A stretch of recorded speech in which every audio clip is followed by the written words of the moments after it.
Question: How to claim benefits? Answer: 1. Consider the illness or injury. A. Listed as occupation disease, Philippine Overseas Employment Administration Standard Employment Contract. B.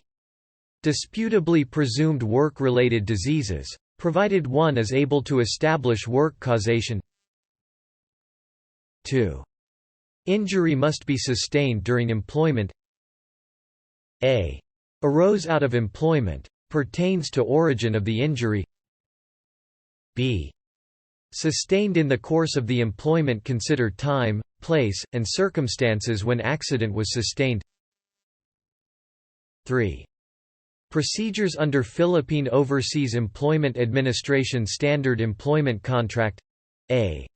Upon repatriation, within 3 days from arrival, the seafarer must consult a company-designated physician. If unable to do so because of illness, for example, he was paralyzed, he must submit a written explanation within the same period justifying the inability to have the consultation. Failure to do so may lead to denial of claim even if it is merely a procedural requirement.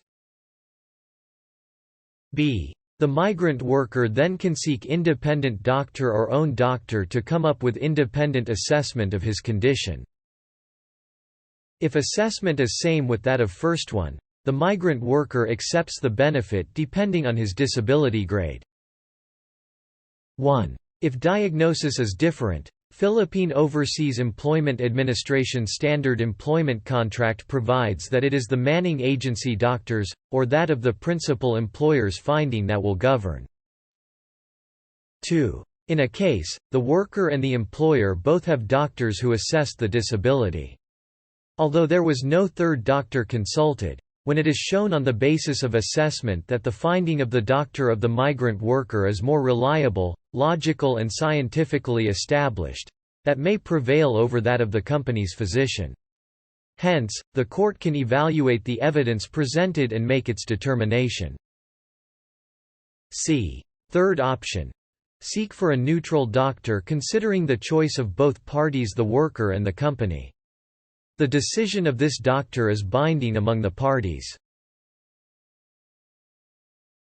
120 to 240 days. The company-designated physician has 120 days to evaluate, assess, and treat the worker. Before it exceeds 120 days, assessment may be made by the physician that there is a need for further treatment before there can be evaluation of the exact gravity of the illness. There could be extension of the time for evaluation. However, if it goes beyond 240 days, it is presumed that there is permanent disability. Even prior to the lapse of the prescribed period, there can be final determination of the physician as to the permanence of the disability.